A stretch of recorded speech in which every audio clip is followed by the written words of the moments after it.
Bagaimana pendapat narasumber mengenai siswa yang berpacaran dengan alasan sebagai penyemangat sekolah? Mbak Dewi atau dari Ming Ais? Dari Mbak Dewi dulu, Mbak. Ini yang punya pacar siapa?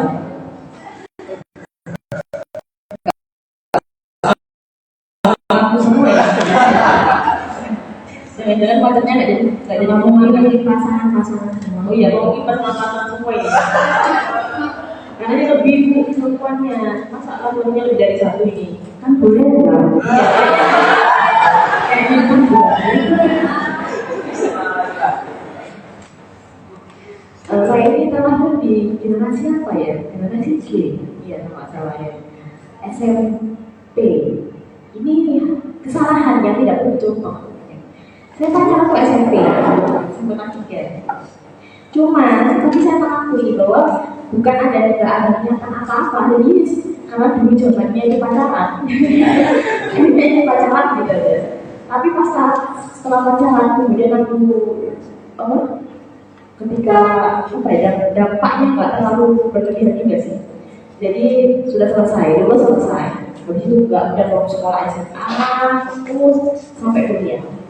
Jadi tidak pernah merasakan aku niatnya pacaran buat semangat sekolah, itu nggak pernah. Ada tujuan buat aku pacaran sama dia biar dia jadi support system gitu misalnya. Kalau ada pacaran kan gitu, support system gitu. Nggak pernah merasakan seperti itu. Tapi mungkin kalau di kuliah iya. Tapi dari awal bukan gitu tujuannya. Biasa aja menjalin hubungan ya. Kalau dari sekarang kan nggak ada pacaran, merupakan komitmen. Jadi komitmen itu lebih mudah buat ditinggalkan, kayak gitu, ya kan? Jadi kalau ditinggalin, bukan tinggalkan saya, kan nggak pacaran, kayak gitu. Jadi hal semacam ini, kalau memang tujuannya aku punya pasangan atau punya pacar buat semangat sekolah, coba dipikir lagi sama yang sisi mananya. Kalau pacar kamu pinter, berarti nggak senang bareng kerja bareng kayak tugas bareng. Tapi kalau pasangan ini biasa-biasa aja, sering bolos, nggak pernah masuk sekolah, nggak pernah support buat apa, gitu kan ya. Jangan-jangan kamu ya mau jadi suksesnya dia. Kalau nggak saling ngasih support aja buat apa? Realita aja, perempuan itu ini kayaknya pakai hati deh. Sebenarnya jangan pikir kan, zaman sekarang, gitu ya kan? Nah, kadang-kadang kalau udah cinta banget, walaupun dia kayak gimana nakalnya, itu gak dilihat, pokoknya aku sayang sama kamu. Ya kan? Saya gitu, sampai mungkin sering gak percaya sama temennya, padahal dia punya pacar itu dekat sama temennya loh, kayak gitu. Tapi kalau temennya ngajak jalan gak mau, tapi kalau pacarnya ngajak jalan langsung berangkat gas gitu ya. Jadi hal-hal semacam ini kadang-kadang perlu kita sadarkan. Tetapkan di pikiran bahwa pacarku itu bukan segalanya, belum tentu juga dia jodoh saya. Jadi saling kenal ya buat supportnya nggak masalah kalau dia benar-benar bagus lah positif. Tapi kalau supportnya yang jelek-jelek tentunya jangan. Daripada kamu nanti menyesal itu di akhir. Laki-laki itu juga seperti itu. Kalau kita kenal perempuan yang anggap laki-laki ini buaya, perempuan juga ada yang buaya loh. Kan kayak gitu ya. Jadi kalau sekarang itu bukan zamannya perempuan itu merasa jadi korban, laki-laki itu juga banyak yang merasa jadi korban atas kebuayaan perempuan. Jadi ya sama pacaran wajar-wajar aja lah ya. Kalau yang saya kasih bagi saya, ya silakan aja lah itu. Oh, kamu udah tugas apa? Misalnya sudah kelas atau beda kelas.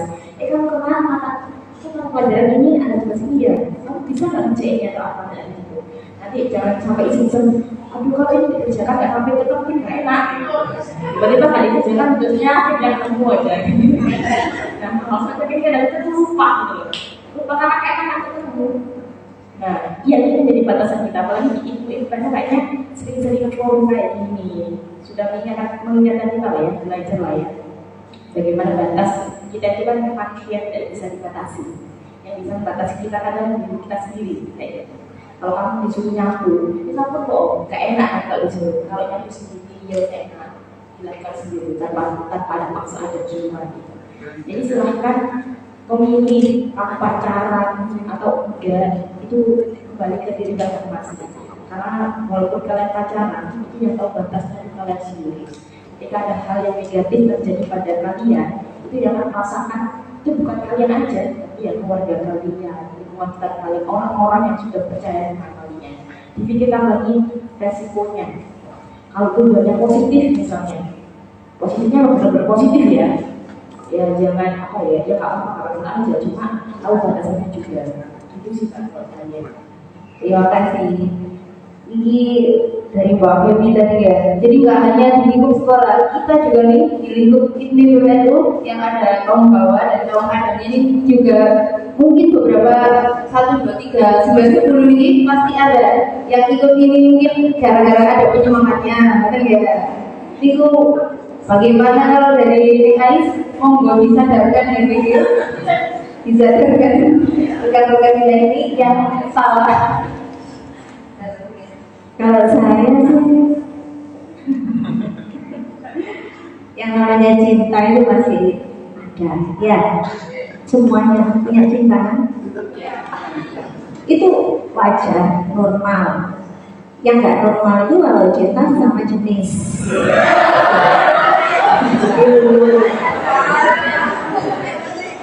Saya yakin masih ada umur cinta yang akan tetapi, kalau tadi dikatakan pacaran itu sebagai penyemangat, saya kira kalau pacarannya anak sekarang dengan pacaran anak dulu itu beda. Karena saya juga pernah ada rasa seperti itu ya ada. Itu namanya manusia ya. Kalau dulu deh nggak pernah ketemu, cuma curhat-curhatan, cuma itu. Kalau sekarang, zaman sekarang pacaran dikatakan sebagai penyemangat, saya rasa bukan penyemangat. Tapi sebagai senang-senang. Coba saya tanya, sampai kalau lagi kuliah ataupun lagi sekolah, pada waktu punya pacar, sibuk dengan kerjaan sekolah sampean atau sibuk dengan chattingan dengan pacar? Saya tanya jujur, kira-kira yang mana? Yang bisa jawab ini yang kayaknya yang pernah pacaran, ayo. Monggo. Masih kalau pacaran itu sibuk dengan chattingan, sibuk dengan memikirkan si dia, akhirnya melupakan pada pikir mengenai Allah, ya. Nah, itu yang kita jelaskan, yang kita pikirkan kemana saja, mau makan, ingat dia, mau belajar, ingat dia, nggak bisa fokus akhirnya. Coba dapat 1 tahun putus, semangat kan? Bisa bunuh diri juga bisa.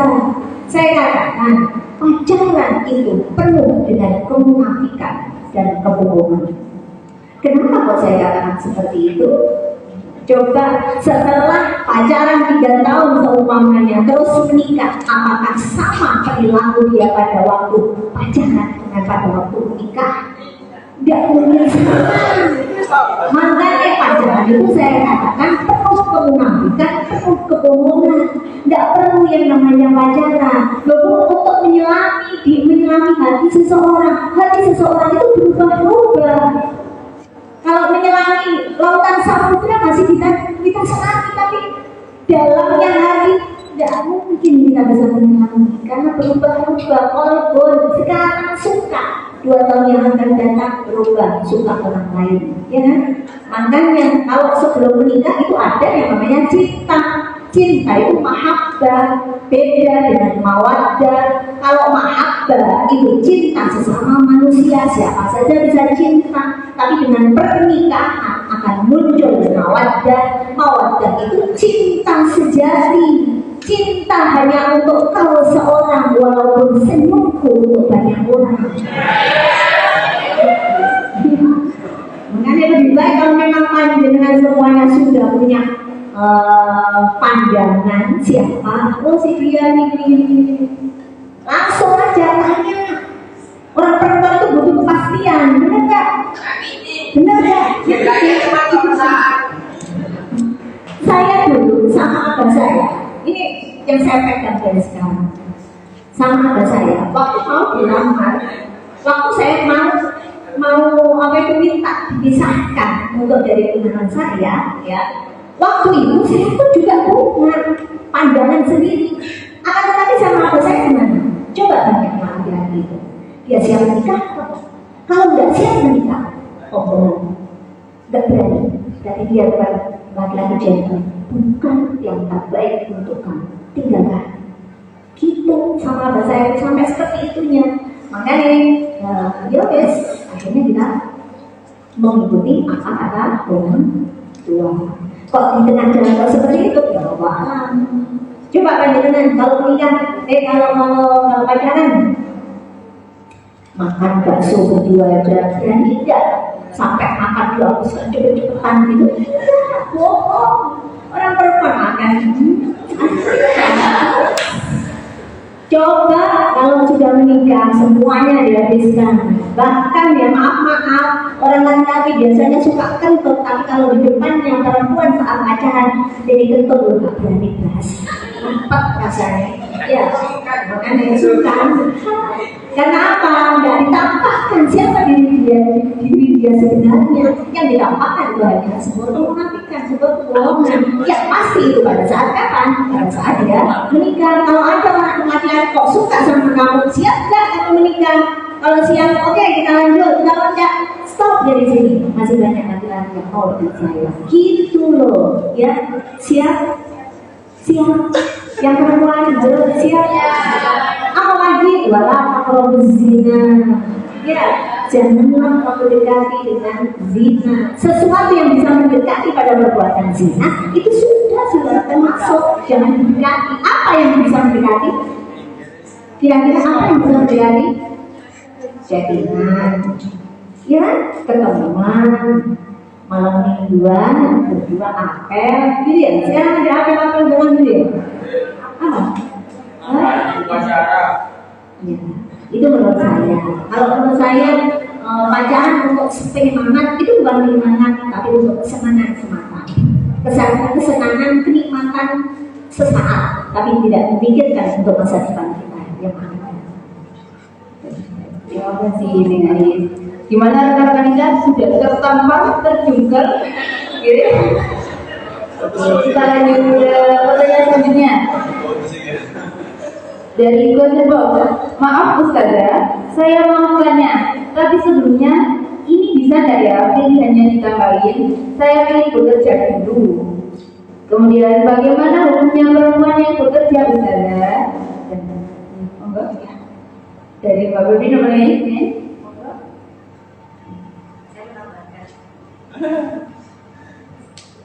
Kalau bekerja ya, nggak apa-apa lagi.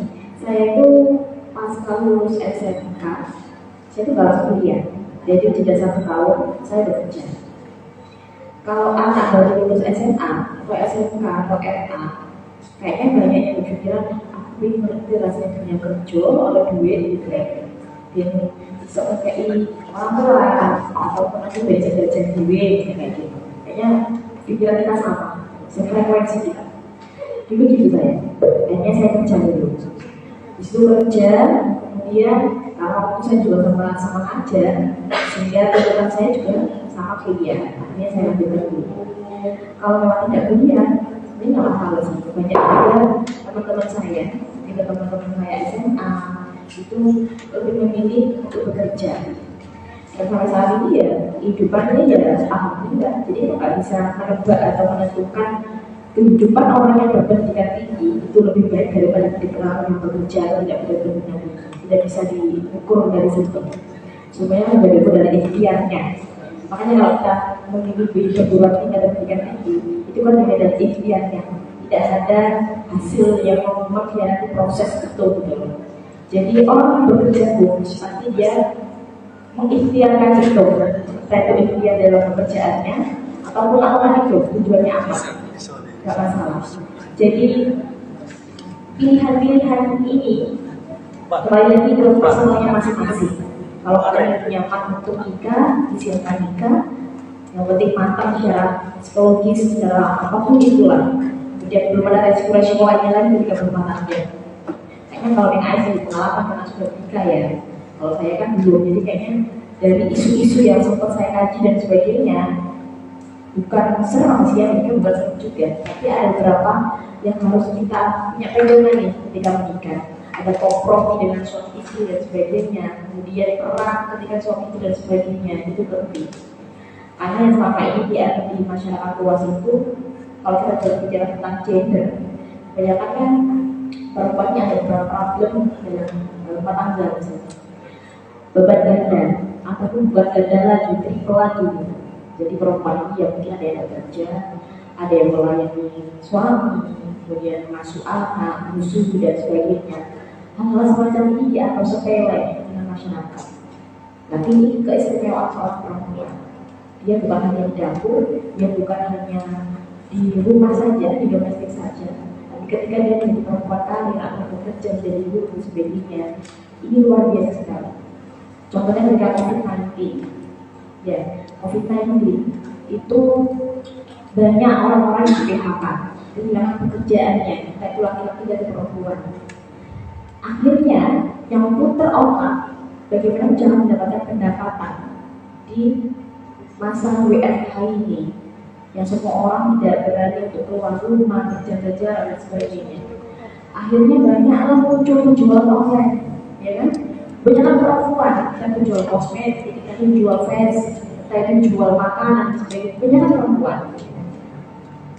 Minim sekali laki-laki.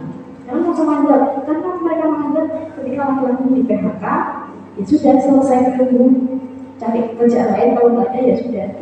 Tapi perempuan apa? Pikirannya cepet banget buat mikir itu.